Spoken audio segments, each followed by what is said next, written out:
Welcome to LiveDaf, your online Daf Yomi Shir. Shalom Aleichem, welcome back to today's Daf. TEMURAH of Hey, we begin on the very last line of Chaf Daled Amud Beis. Yelda tumtum ba'advergnus mechulu. The Mishnah concludes with the halacha. Rabban Shimon Gamliel tells us that you have a carbon before you, and it has a vlad. It gives birth, which happens to be a tumtum or advergnus, an undefined, gendered offspring. No kedusha at all is chal gets applied onto that animal. Asks the Gemara, why? I understand that the animal on its own is not deserving of kedusha. It's so deficient, it's not.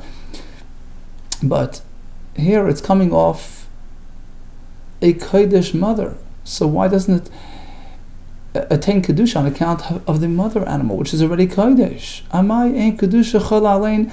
Why is there no kedusha applied to these offspring? Let it get kedusha from the mother. Kosava Rabban Shimon Gamliel. You know why? Because he holds Vlada is kachim, the offspring of a carbon, does not attain kedusha as it's being formed inside the mother. Rather, b'haveyasan hen kedushin. It only gets kedusha as it's born. The Gemara uses the lashon b'haveyasan because the whole pasuk that teaches the concept that a vlad of a carbon is kaddish is the pasuk rak kadeshecha asher yihiyu lacha. So yihiyu is the lashon of havaya b'haveyasan, as it's happening, as it's being born. So the birth itself is what makes the kedusha on the vlad. So in this case, where the vlad is already experiencing the tumtum ba'advergnus condition as it's being born, it cannot attain kedusha, because otherwise, if you're going to suggest that the kedusha on the vlad does not happen at this late moment, rather mimei iman hen kedushin, it gets kedusha still inside the mother as it's being formed. If that's the case, amaya in kedusha chalalein, why is there no kedusha applied to these offspring? It's true that currently he's a tumtum, he's a advergnus, not fit for carbon, but when did he get his kedusha? Not today. Way back when he started being formed inside the mother. At that point, he didn't yet have the tumtum advergnus condition. His gender was still pre-gender. Hatafsinu kedusha di'mayu, the kedusha of the mother takes hold and manifests in the vlad as well. Ella shemamina, rather that confirms to us that according to this shita of Rabban Shimon Gamliel, v'ladei kachim, when they get kedusha b'aviyas and hen kedushim as they're born, at which point it's too late, because they are already experiencing the condition of tumtum advergnus. But actually, we have a different opinion. The following Tana Savar, he holds differently. V'ladei kachim, they get their kedusha from the beginning. Mimei iman in kedusha while they're still in the mother. Tanur Rabbanan, we have a brisa. The brisa focuses on a pasuk which pertains to a bachar, firstborn kosher animal, which has a naturally occurring kedusha. You don't need to endow it with kedusha. And the pasuk reads like this. And if you read the pasuk simply, it leaves some room for perhaps misunderstanding if you're not focused on each word. Ach bachar asher yivukar lashem. So a bachar, behema lo yagdish ish oisoi, which almost sounds like if you're a bachar, a person's a bachar, he cannot be magdish. He cannot make animals kodesh. Im shoir im sel Hashemhu. The Tanur Rabbanan, ilu nemar bachar lo yagdish. If we would just say bachar lo yagdish without the words oisoi, I would misunderstand. I would misconstrue the pasuk. I would say bachar lo yagdish hekdehishes. If you, as a person, happen to be a firstborn person, a bachar, guess what? You cannot generate kedusha on karbanis. You're out. That's what I would think. Talmud ish oisoi. Pasuk adds ish oisoi. The issue is not that you can't be. The issue is you can't be magdish a bachar. Now, once again, I would say oisoi yata magdish. So that's what it teaches us, that you can't be magdish oisoi aval magdish adam b'chorek deishes. But a person who is a Bachar can make other, types of Kadashim, Oila, Ashlam. But now, there's still some room for misunderstanding. I can still insist and say, Hula Yagdish. Okay, so when you're a Bachar and the animal's a Bachar, you have no business, relabeling it and making it into something else than it is. Aval Yaktishu Achirim. But perhaps a regular person, ordinary person who's not a Bachar, can take a Bachar and relabel it into another Karban.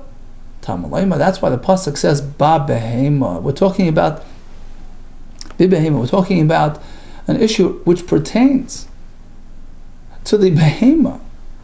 The Bechara Behema is the starting point. It's not about you, it's not about the person, it's about the Behema itself. The Behema Osakti, focusing on the Behema itself. So a firstborn kosher animal has a naturally occurring Kedusha, he's a Bechara. And you or anybody else have no business relabeling it into anything else than it really is. But that's only once it's born, because a Bechor gets its Kedusha as it's passing through the Rechem, as it's being born. What if you preempt that?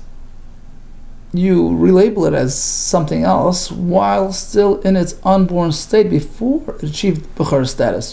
Perhaps and you can't even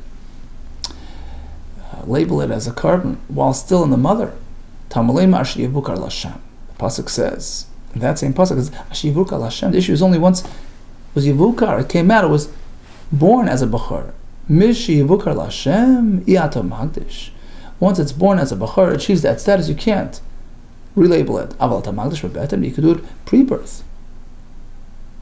So when it comes to Bechor, all agree the Kedusha arrives at birth, as it's being born. So if you want to preempt that, you can make it Kaddish beforehand. And that sidesteps, that circumvents the Bechor process from carrying through and being activated. What about other offspring of Karbanis? You have an Oilay, Achatas, Yochel, Af, Vladei, Kala, Kachim, Kain. Perhaps the same formula would apply to other offspring of Karbanis. You can beat it to the bush, you can be Magdish it before it's born. Tamalema Ach. The pasuk begins with the word Ach. Ach has a limiting effect. Chilek, Chalak. That this ability only applies to Bechor, where the Kedusha only arrives at birth.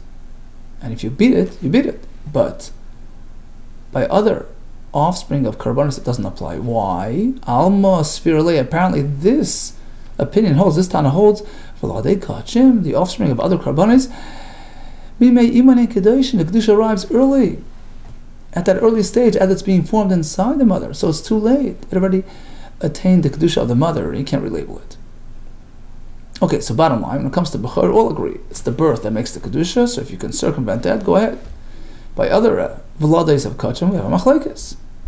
According to one opinion, it happens as it's being born. According to the other, as it's being formed still inside. Amalei Rav Amram, I have a question. He asked the Rav Sheshes. So we know that a Bechor attains its Kedusha as it's being born, right? As it mostly comes out. Amar ala Bechor im yetzias rubai oila. So this fellow says like this: I want this newborn, this Bechor, to be an oila. But at what point? As most of it exits, meaning as it's about to become a Bechor at the majority point, most of its head or more, at that point I want oila to be applied. I don't want it to be a Bechor, I want it to be an oila. So now, if you would have declared it as oila before birth, fine. But here he's saying it should happen as it's being born. So we have sort of a train crash. We have a clash between the natural Kedusha of Bechor, which is meant to happen as it's being born, and we have his applied Kedusha as oila. So which way? Which oila havi, oy Bechor havi? Does it become an oila or a Bechor? What are the factors at play? Oila havi, shall we say it's an oila because in the matchup between the Kedusha of an oila, which is completely on the Mizbeach, versus the Bechor, which is given to the Kohen, to eat oila, hands down, is considered a higher Kedusha. So perhaps that overrides. Shall we say oila havi becomes an oila the chol purta, because as each bit comes out, the chanofik, as it's coming out, hu kolol, it's going to acquire the Kedusha of an oila, which is a higher level of Kedusha, a Bechor havi. On the other hand, it should be a Bechor because that's the naturally occurring Kedusha. The chol purta, the chanofik. Kokain b'milsei. Milsei means that as it's meant to be, it's natural Kedusha. That stands higher. So is it the natural kedusha despite the fact that it's lesser, or is it the applied kedusha because it's higher? Mostly, there's another version, pretty much the same factors, just different wording. Shkein kedusha chayli alei. Shall we say oila comes out on top because it's a kedusha that is applying, that's a higher kedusha? Or shall we say oidilma b'chor havich shkein kedusha semerechem? Or shall we say that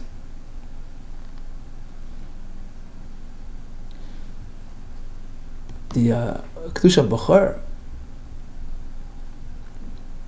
takes precedence because kedusha semerechem, it's kaddish that is coming out of the mother's womb. It's basically a natural kedusha. Some learn that the factors are a bit different in this version. It's a choice between a natural kedusha or, an applied, an imposed kedusha. Perhaps that in itself is reason to give him priority. In any case, that's my question. So I'm declaring it as an oila as it's being born. Which one takes effect? Amar Lei, he says, what's the question? Why are you asking? This is an old question posed by Ilfa in a similar circumstance. So the farmer is harvesting his wheat, and if the stalk falls down, noisher drops, it belongs to the poor. And this fellow sees, that as it's about to leave his hand, he's about to drop it. Omar, he declares, ala leket, on this stalk, ibn shiras rubai, as most of it sort of releases, at which point it gets the status of a leket. Oh, yehefker. I want it not to be leket, just for poor. Yehefker. Free for all to take, even wealthy people. A similar type of question. You have a clash between the naturally, occurring Torah-mandated kedusha, status of leket, versus the man-made, applied kedusha of a status of hefker. Leket havi, or hefker havi. What are the factors? Leket havi shein kedusha sibdei shamayim. Does leket take priority because that's the natural, heavenly, mandated kedusha, heavenly prescribed kedusha? Oidil hefker havi. Shall we say hefker takes priority because that's a much broader reaching status? It's good for poor and for wealthy. Abai responded to that. The answer is very simple. No contest. What are the options? What you said and what Hashem says. Hands down. Divrei Harav, the words of Hashem, the Master, the Torah, which says leket, v'divrei Talmud, versus the words of the student, the human being, who declares it as hefker. Divrei Mishem, who do we listen to? Of course to Hashem. So it's clear that it's leket and not hefker. Chanami, same applies here in our case. Bechor versus oil, of course it's a bechor. Divrei Mishemim, who are you going to listen to? Of course, the naturally occurring Torah prescribed bechor state takes over. Says the Mishnah. A fellow notices his animal expecting. He says, the vlad inside, I want it to be an oila. So he starts with the vlad, and then he moves over to the actual mother animal, and he pledges her as a shlamim, v'shlamim. That works, because he went backwards. So he first declared the vlad as an oila, and then the mother is a shlamim. Okay, so he has a shlamim and an oila for hakrava. But he's shlamim. He began with the mother. She's a shlamim. That automatically includes everything inside as well. It's one package. But then he says, vlad oila, I want the vlad to be an oila, something else. Harezeh, vlad zivchei shlamim. No, the vlad has the same status as the mother. It's a vlad of a shlamim. Divrei Meir. Why? Because his first commitment, his first pledge was shlamim on the mother, and that covers the full package. Amar Yesi, not so quick. We ask him, clarify. What do you have in mind? If he had in mind mother, shlamim, and vlad oila, he couldn't. He's just a human being. He couldn't say it at once. So what do you expect? In this case, you have to go with his intent. Amar Yesi im lekach neskav en tchila. If in fact this is what he intended initially, to do this one shlamim, this one oila, we all know that a person cannot call out two names at once. So we accept his arrangement. But if he has a change of heart in the middle, that's a different story. But suppose after he declared the mother as a shlamim, presumably including everything, then he turns around and says, oh, actually, you know what? I want to change my mind. I want the vlad to be not a shlamim, I want it to be an oila. In this case, the vlad is a shlamim. You can't just change your mind. And we'll see in the Gemara, we're talking even if it's in a very short time after. We'll see. Okay, here comes a similar case to the Mishnah. Hifresh chatas muberes. The fellow sinned, he needed a kapara. He set aside a chatas, which happened to be expecting. Okay, so she's carrying an offspring inside. And he was mafresh this animal for his chatas. So now he gets 2 for the price of 1. Right? V'yolda. Now she gave birth prior to hakrava. Now he has 2. No problem. Pick your choice. Rotza ba'mischaper. If he prefers to use the mother for kapar, great. Rotza b'vlad mischaper. You can choose the vlad for kapar. And we do not consider the vlad as a vlad chatas, which we learned in the past, has misa. Because this is not a vlad getting kedusha from the mother. Yeah, that would be true if she began expecting after she had been designated as a chatas. But not in this case where she was already carrying the uber while he was mafresh the mother. So his afresh, his designation, his pledge applies to mother separately and the vlad separately. It's like a person who's magdish 2 separate animals for a chatas. We learned this the other day, right? It's mafresh shnei chatos lachrayus.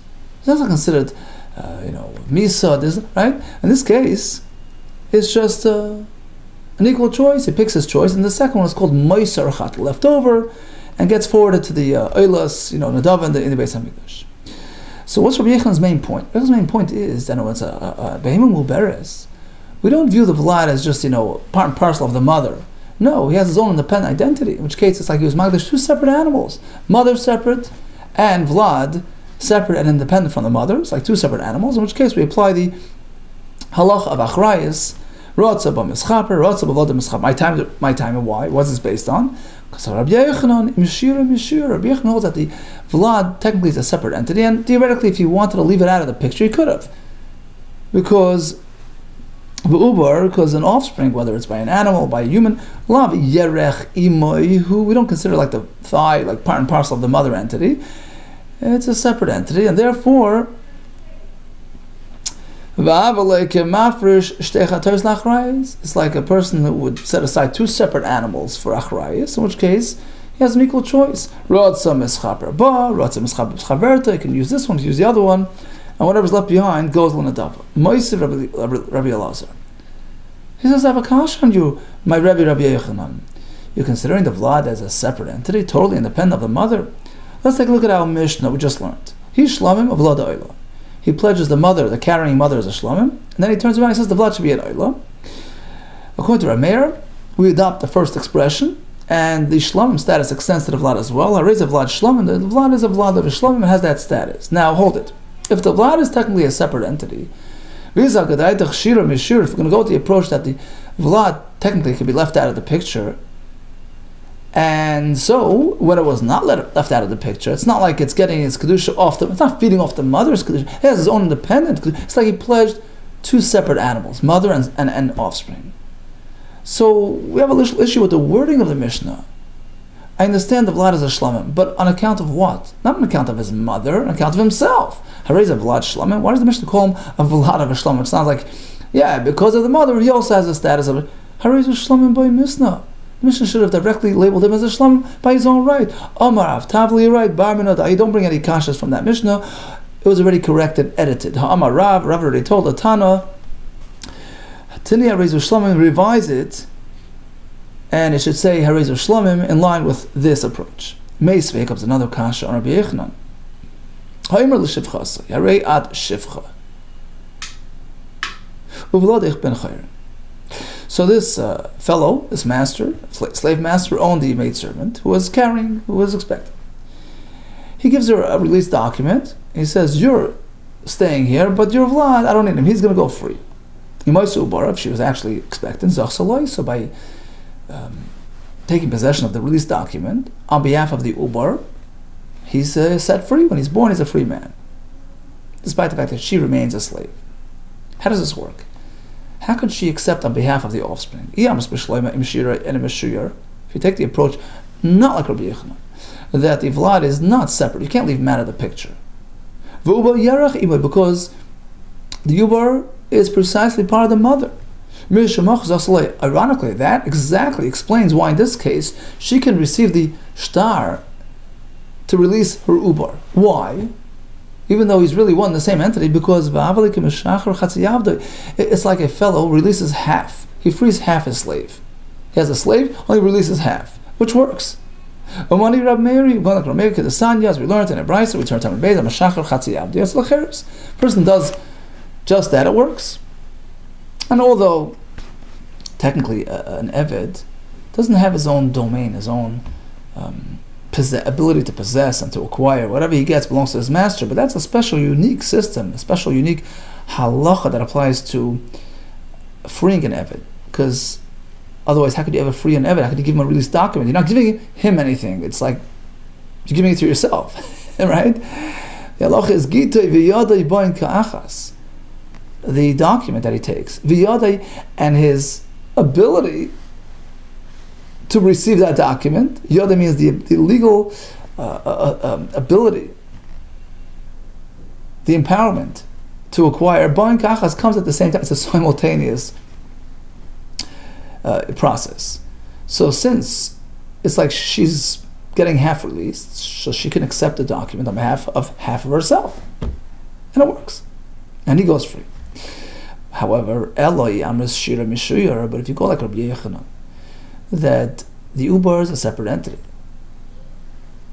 Ubar la be'erech imu is not part and parcel of the mother. So how does this work? It's like two separate people. So picture this. We have Reuven, the master, handing a shtar shichra, the release document, to his maidservant who's going to stay there, who's going to stay a slave, on behalf of a stranger, somebody else. The Uber is like a fellow slave, a different slave, a different person. She can't do that. Because in essence, he's not giving anything, the master. He's giving it to somebody who's really subservient to him and doesn't have the ability to acquire. It's like he's taking it from one pocket and putting it in the other. That doesn't work. How could she be zeicha in the shtar on behalf of the Uber? V'atani, we have a well-known halacha. You can't do that. Near in Hadvarim, it appears that the halacha is as follows: She'eved zeicha lekabel get shichur shel chaveroi mi'ad Rabbi Shena shaloi v'loi mi'ad Rabbi shaloi. Rashi explains like this: you have two slaves of the same master. The master would like to release one slave. Let's give the numbers. So the master is Reuven, and he has slave number 1 and slave number 2. He wants us to release number 2. He's not around, so he's going to give the shtar to Mr. 1. You accept it on behalf of Mr. 2. That doesn't work, because Mr. 1 is still an Eved to Reuven. So he hasn't really left his domain. He's giving it sort of back to himself. So Mr. 1 cannot accept on behalf of Mr. 2 from his own master. But Eved zeicha lekabel get shichur shel chaveroi mi'ad Rabbi Shena shaloi. But suppose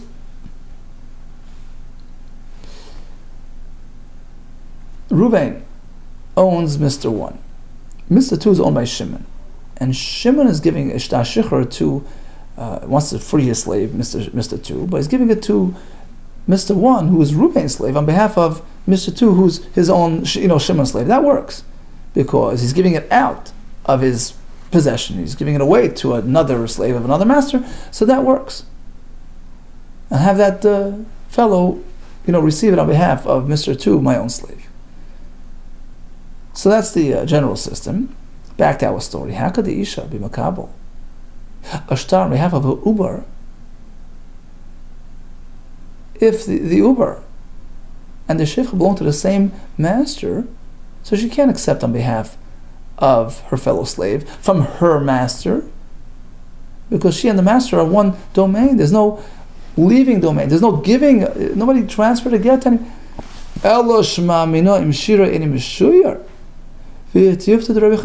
Apparently, we have it now confirmed that no, an Uber, be it human, be it by an animal, is part and parcel of the mother entity. You can't leave it out of the equation. And that's exactly why the Shichra works in this case, because she and the Uber are one entity, and she's been makabel on behalf of, it's like half of herself. That works. Unlike Rabbi Yechanan, who says that the Uber is a separate entity. Says the Gemara, but it's not so simple. Lema, we can propose that this very question is subject to debate in another context by other Tanoim, Lema, Mishura. This question of how to treat the Uber, Tanoi, is a contingent upon a Machlekes Tanoim, the son of Rai, so Emer L'Shivcha.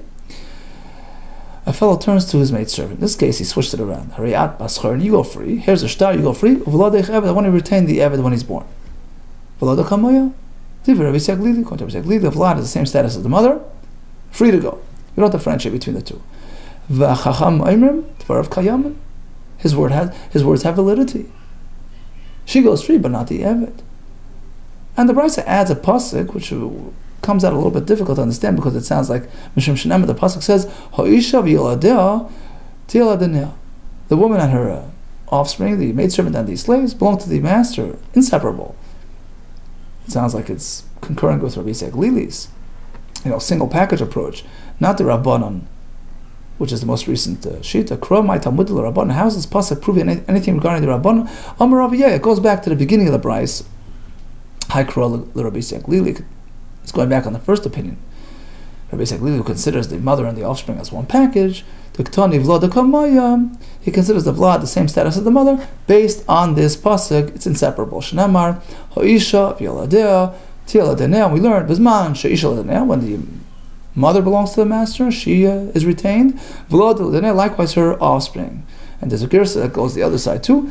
Ein ha'isha ladinea, but if the mother is free, ein v'lad ladinea, the offspring aren't either. Says the Gemara. Apparently, they're debating this very same point that we've been talking about all along. Can you separate the offspring from the mother or not? Rabbi says you can't separate, so it's one package. If she's free, they're free. Rabbanan Savri Meshuyar, you can separate. Says Rabbi Yechanan, no, the Kuliyam Meshuyar. Perhaps all agree, like I'm saying, that the offspring is separate.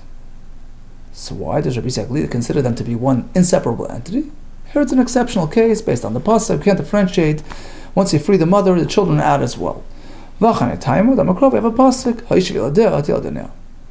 Okay. Here comes another attempt, and linking this question to another machlekes tanoim. The Sanya. So back to the karbanis. Hashechel hachatos. So you had a karban chatos. Time for hakrava, shechtz in the Beis Hamikdash. Lo and behold, what jumps out? An almost fully developed fetus. Umatzav ba ben dalat chay. Now, typically, we learned back in Bechiris, Naftes, that it takes 5 months for the offspring of a light animal to develop. So here it's only 4 months old. Didn't go through the full gestation period, but he's alive. So he's an animal, but he wasn't born yet, right? So what's the status of this non-born animal? Does he have the same status as the mother? Is he a chatos? Or is he free to go to the farm? We have machlekes. Tanichad, and one brayse that says, Ein echalos, ela l'zechar kuna, the offspring has the same status as the mother. He's a chatos as well. In which case, only the male kohanim could eat it. Where? When you have 1 day to eat it, 1 day and a night, as per a regular chatas eating period. Where? Inside the partitions, meaning the Beis Hamikdash. Brisa number 1 considers it a full-fledged chatas. We have another brisa which says no, send it out to the farm. Adam, anybody, anywhere, anytime, no problem. Eat it anywhere. Anytime. So what's the machlekes about? My lab, perhaps you can say tanoi. Then in fact, it's a machlekes tanoi and how to view an offspring.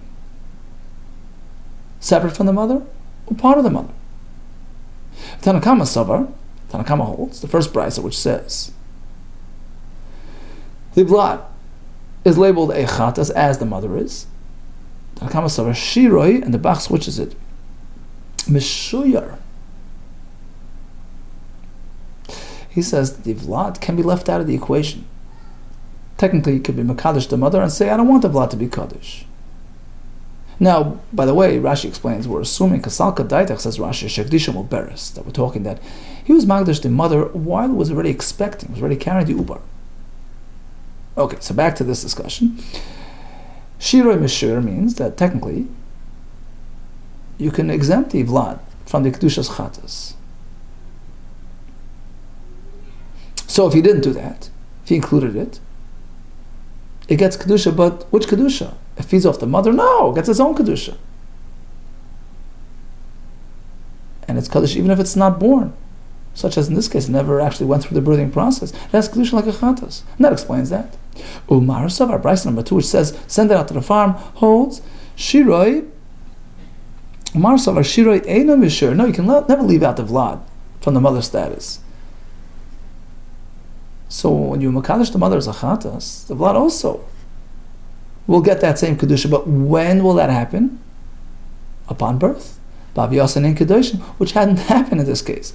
So, since he caught it at this earlier stage, the kedusha of the vlad hadn't yet been activated off the mother. So there's no kedusha. Send it out to the farm. No, the kuli yamim shir mishur. Rabbi Yechon says everybody will hold like me. Vlad is a separate entity. And actually, we're not speaking that he was magdash it when it was already carrying. No, it happened later. He was magdash the chatas empty. Then it became expected. So what's the machlek? The question is along the lines that we discussed before. The timing question: when does the vlad become kaddish on account of the mother, as it's being formed inside, or only upon birth? That's the machlekes here as well. The first brisa says upon inception. Second brisa says as it's being born, which didn't happen. The machlekes here is on a different topic. The second shita says a vlad of a korban only gets kedusha upon birth, which didn't happen in this case. First shita says as it's being formed, which did happen. Another way to resolve this apparent conflict between the brises. There's no conflict at all. Discussing different cases. Each one his own case. Here's the answer. Second brisa is speaking that he was magdash empty and then became expectant. And since birth didn't happen yet, so there's no kedusha on the vlad, kan b'shinis abrus avigdisha. First brisa is speaking that she was already carrying by the time he was magdash it. So his kedusha gets applied to the mother and then to the vlad separate from the mother, in which case it has its own independent kedusha, irrespective of whether he actually experienced birth. Exactly as Rabbi Yechon teaches us. Maskef lo Rava. Now, this whole discussion was triggered by Rabbi Yechon's statement at the beginning of the sugya that in fact when a person's mafresh achatos muberes, the vlad is considered a separate entity and you can use it for a korban if you wish. And we assume Rabbi Yechon is based on the idea of shirei mishuyar v'uber laberach imuhu. The vlad is a separate entity. We had a kasha and from the mission, and that triggered the whole avalanche. Maskav lo Rabba, who says that was the correct understanding of Rabbi Yechon's position to begin with? Who says that Rabbi Yechon was introducing this new concept? We might at the time that Rabbi Yechon im shira mishuyar. Who says Rabbi Yechon is based on the idea that vlad is a separate entity, which triggered that whole discussion? Dilma, time that Rabbi Yechon, perhaps Rabbi Yechon simply meant a very basic halacha. The adam is chaper b'shvach hegdish. No, vlad is not a separate entity. Even if you magdash muberes, the vlad will get kedusha from the mother, and it's called a vlad chatas. Nevertheless, there's no misa because adam is chaper b'shvach hegdish. A person has the option of using for kapara something which was produced by his korban. And Rashi explains, in that case, there's no misa if he used the vlad. If he chose to use the only misa is only if he chose to use the mother and ignore the vlad. Okay, then it's a vlad chatas which goes to misa. But if he chooses to use the vlad in this case, it works. Amalei Rav Abnuna. So Rav Abnuna responded to Rav, no, that wasn't the correct understanding of Rabbi Yechanan. You and I weren't there to hear, but Rabbi Lazar Talmidei, Rabbi Yechanan. We all know Rabbi Lazar was Rabbi Yechanan's Talmud. And he's the one who asked the first question to Rabbi Yechanan, to his face, based on the premise that Rabbi Yechanan is working with Ubala Rabbi Yerach Imoyu, right? Rabbi Lazar Talmid Rabbi Yechanan. V'yosef came to Rabbi Yechanan. He was sitting in front of Rabbi Yechanan and posed that first challenge. Well, Rabbi Yechanan could have easily said, well, you're misunderstanding. I didn't mean this. I meant something else. He didn't say that. And you're proposing that that's what he means. You're saying time Rabbi Yechanan is based on the Adam is based on the other Allah, unrelated to Shira Mishur, that apparently is incorrect. And our understanding was in fact the right one, which triggered our whole discussion. So a fellow started by saying, Magdash the mother as a shlamim, that includes the vlad as well. That's Rameir's approach. even though he comes back and says Vlad is Oila, no, too late. Rabbi Yossi says, well, if he had this in mind to begin with, you got to go with it. Says the Gemara, Pshita Vlad Shlamim.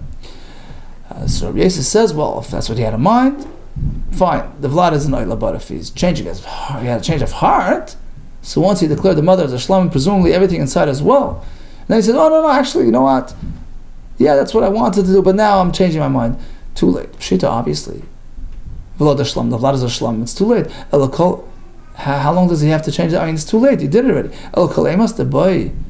I mean, as long as he wants Memlech, he can just change his mind? Of course not. Amar Papa, well, actually, it was pretty close by. Like this, must be speaking the El Shamar, Dibur.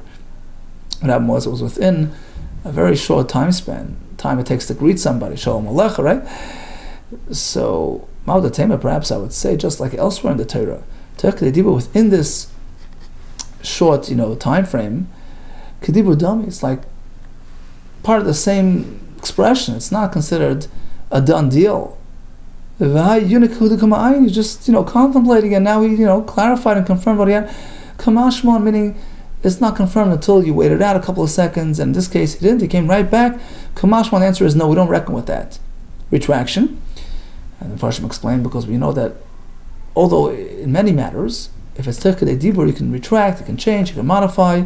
It's not a done deal, but when it comes to pledging Hegdish, once you say it, it's a done deal. It's out of your hands. It's confirmed. Close the door. Even if you come back a second late, it's too late. And in fact, it will stay Ishlamim all the way through.